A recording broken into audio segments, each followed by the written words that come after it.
Welcome for the first time to Focus on the Family. Yes, thank you so much for having me. So good to have you.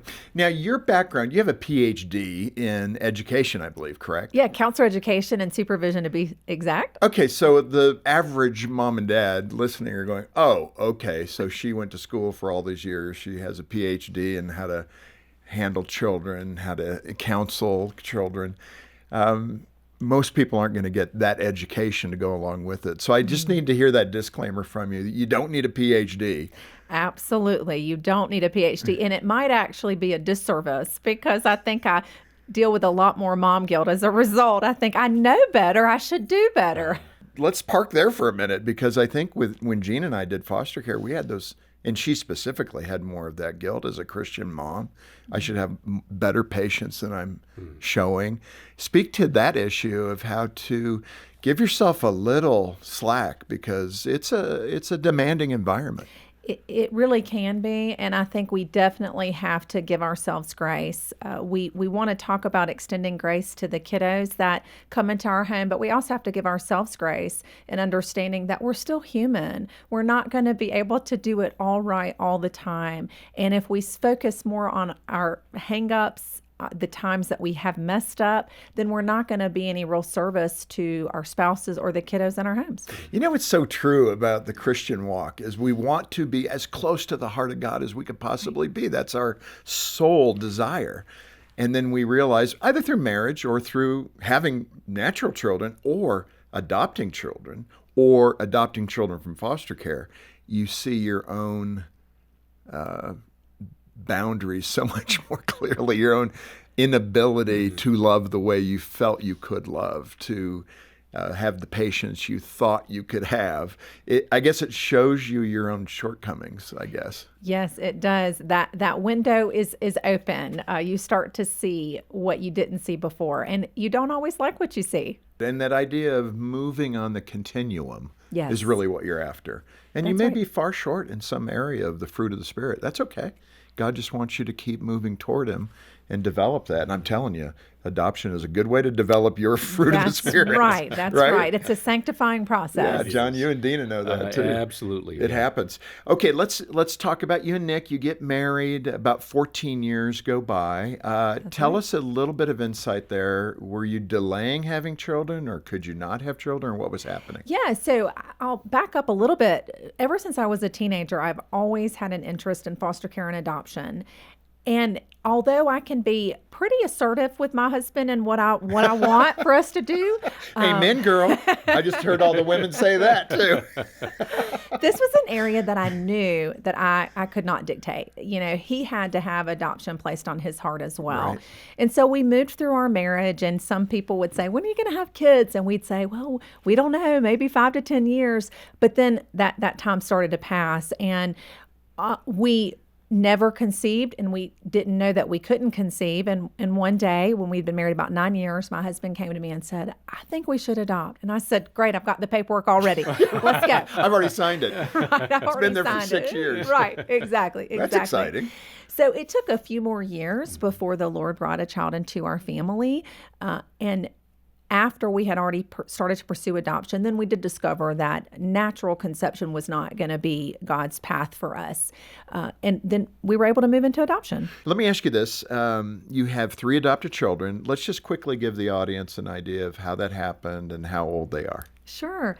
So we had been working with a number of agencies, and we had some failed placements. We never had any child come into our home that then left, but we did have some failed placements. And one night, it was a Wednesday night, and I was at my childhood church eating supper, Wednesday night supper. You know, we do that a lot in the South. Supper, not dinner. That's right. Dinner's lunch. Yeah, that's right. That's right. And my childhood Sunday school teacher came up to me and she said, Laurel, I know somebody who just got custody of one of their relatives, and she's looking for an adoptive family.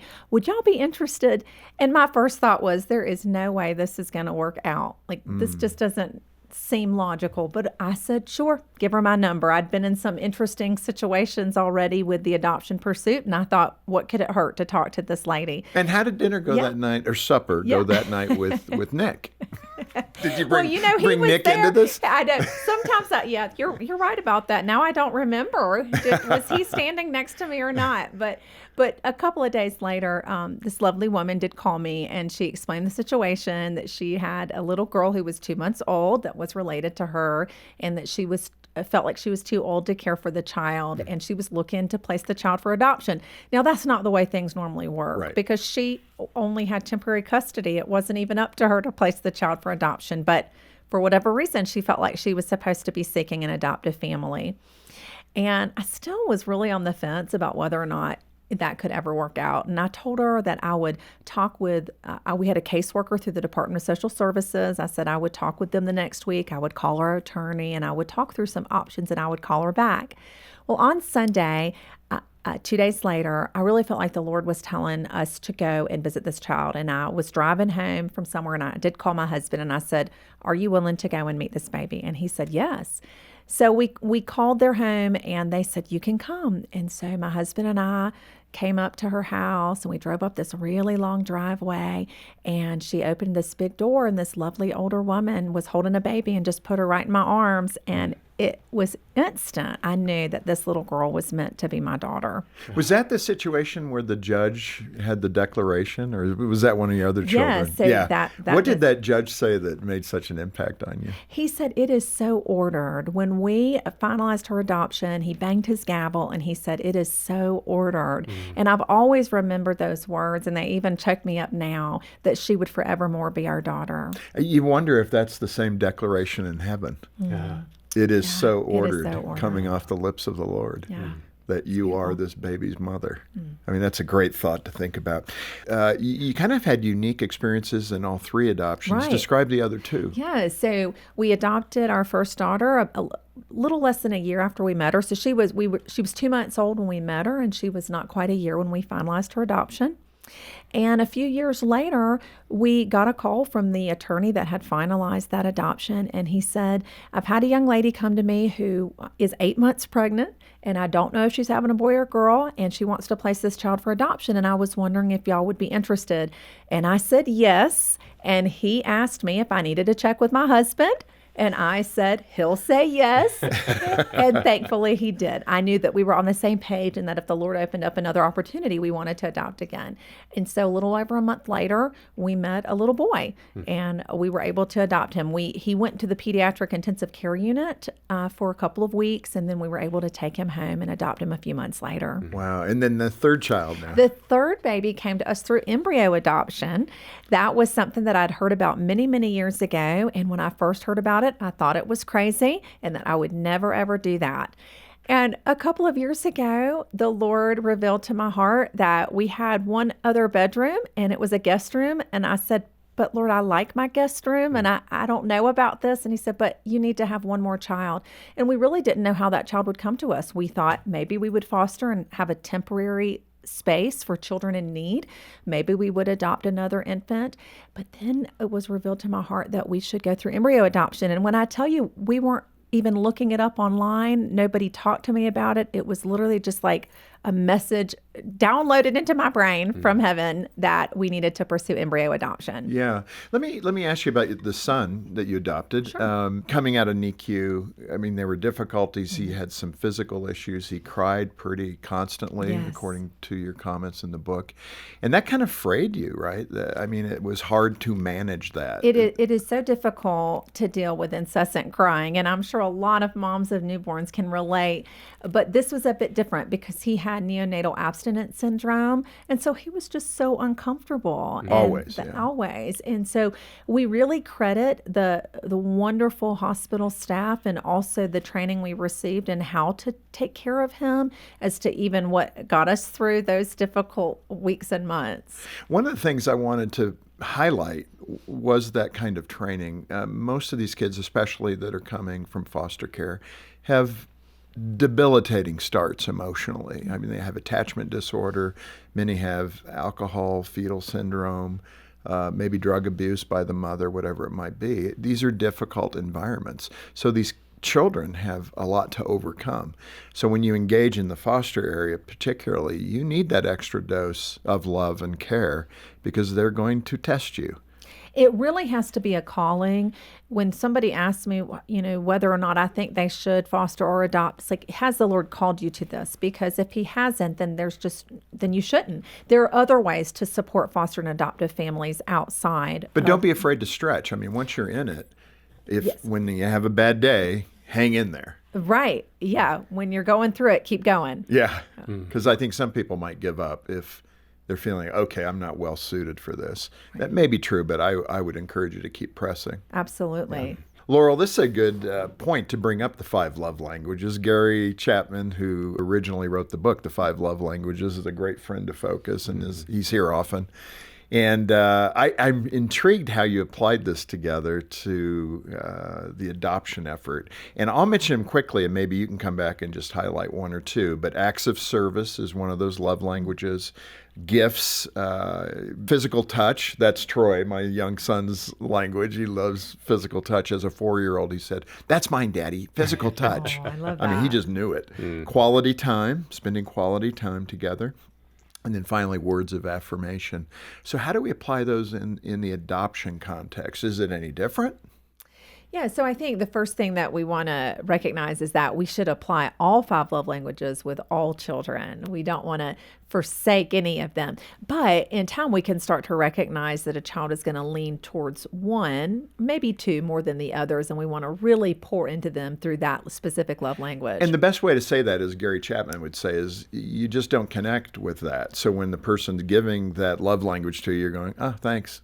It just doesn't make the same Right, difference right. as your primary love language. Absolutely. Yeah. And we can really start to tell. Sometimes children will tell us, my daughter, not much older than your son, she said that words were her love Your language. words of So, affirmation? yeah, she just shouted, words are mine. It's So amazing she how knew. they know it, those Yes. that do know it at a young age. Yes, So absolutely. you in fact gave your daughter, I think, a porcelain doll. It Yes. must have been beautiful, but did it connect or not connect? Well, I thought that it was going to connect until she connected the hands of the doll and they broke.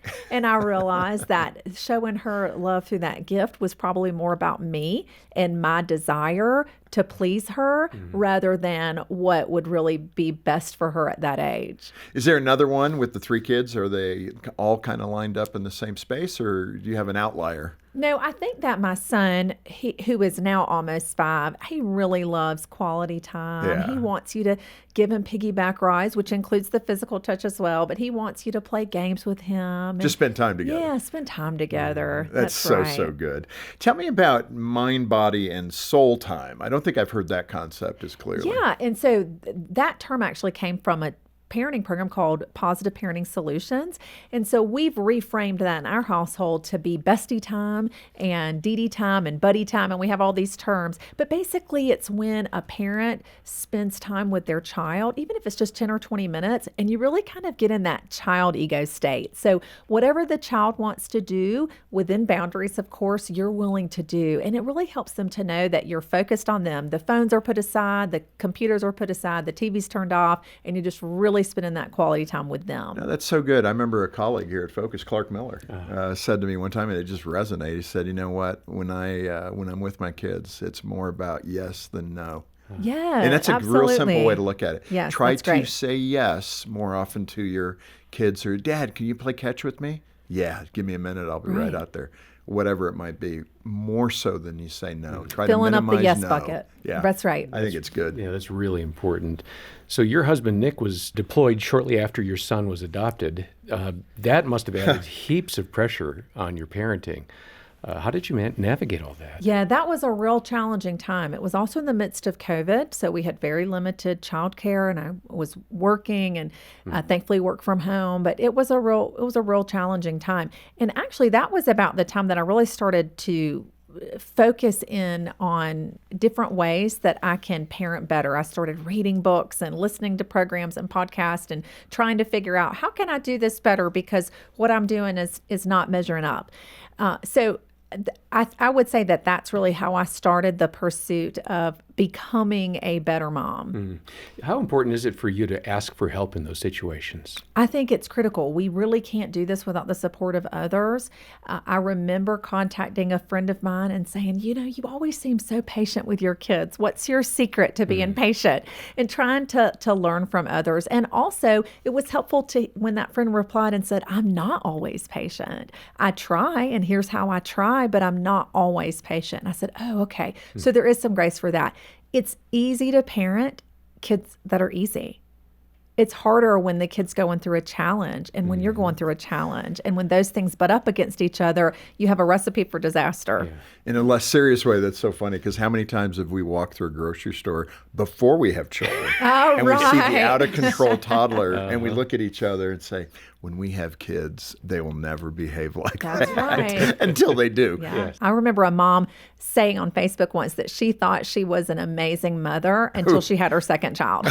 Right. Or that's part of it. You yeah. might have 2 or 3 great ones, and then That's that right. one comes along that Temperament, right? challenges Yeah, you. that's right. Their temperament and personality make a difference. You know, support for the adopted family is so critical, and that's one of the things I'm so grateful for here at Focus on the Family with Wait No More. Dr. Sharon Ford and her team do a wonderful job equipping churches and helping adoptive parents out of foster care to tap resources that are typically available. Sometimes couples don't know about it. In fact, in that regard, we've learned a lot. We've been able to work with a variety of states with their adoption efforts, and Florida stands out as kind of one of the better ones that I've seen. And why, in my mind, they achieve that high goal is that the churches there really do a great job wrapping around these adoptive families. And you do need that concentrated effort from the leadership of the church to say, okay, Jim and Jean Daly have adopted this child. We really need to wrap around them. Do we have a few volunteer families that can help them over the next 2 to 3 years? And it's doing laundry, maybe doing some shopping for them, maybe a little relief that the kids can go with them so mom and dad can get a break, whatever it might be.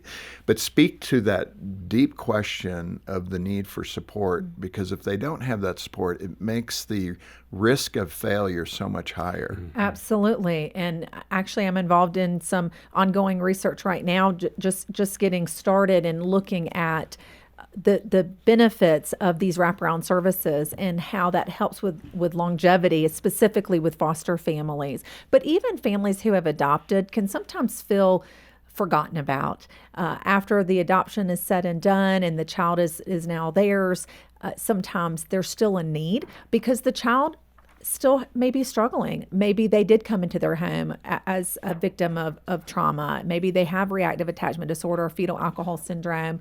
Maybe they have some other challenges like ADHD or other neurodivergent issues, and they just really need other people to not turn away from them, but to turn towards them, lean towards their family and help them during those challenging times. And I think the respite piece is so important. Just having folks that you can trust, because we can't trust everybody, and not everybody is well equipped to handle a child that might have a challenge. So having people that we can trust to come in and walk alongside us is invaluable. Sure.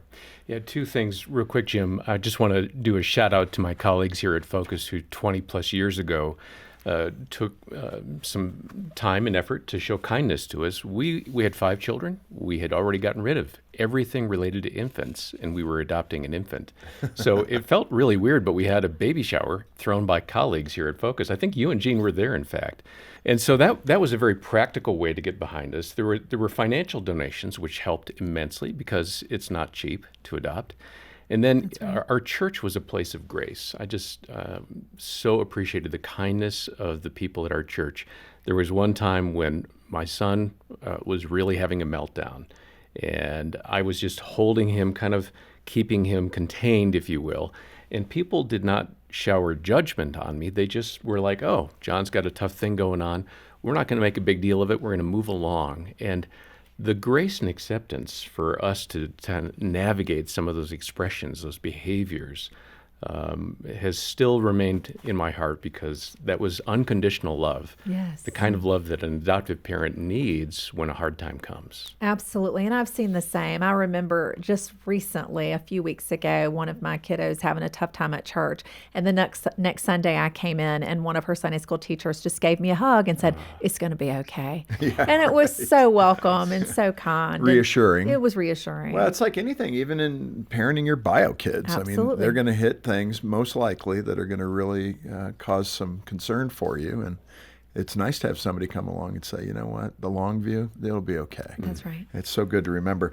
Right at the end here, a couple out listening to this going, we've talked a few years about doing this. Maybe we should go and engage this, do the encouragement. Is it worth it?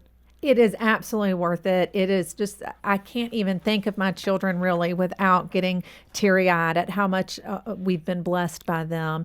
They're a wonderful addition to our family. And while we know that God's intention is not for families to ever be broken, that no biological family should be broken, but that this is a redemption story, and adoption is a place where joy and sorrow meet. But I definitely encourage folks, if the Lord calls you to it, He will sustain you and He will provide what you need to get through. That spiritual layer, though, I don't want to miss that either, what that couple does for that child. Because eventually, if everything goes naturally, they're going to die and pass away and go to heaven. And then that child, who's now an adult, is in charge of their life, basically. And hopefully they've drawn closer to the Lord, committed their life to the Lord.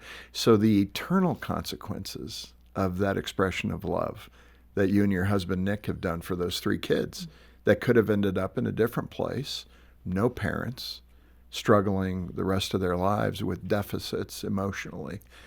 That contribution can't be understated spiritually. Absolutely. And I'll say that for our youngest, we're very grateful that her biological parents are Christ followers and intentionally chose to place her for adoption so that she would not, that she as an embryo would not be destroyed. But with our other children, we don't know what their path. They came from pretty difficult circumstances. And so we pray for their biological parents, and we want to continue to stand in the gap for as long as the Lord has us to be there for them. That's so good.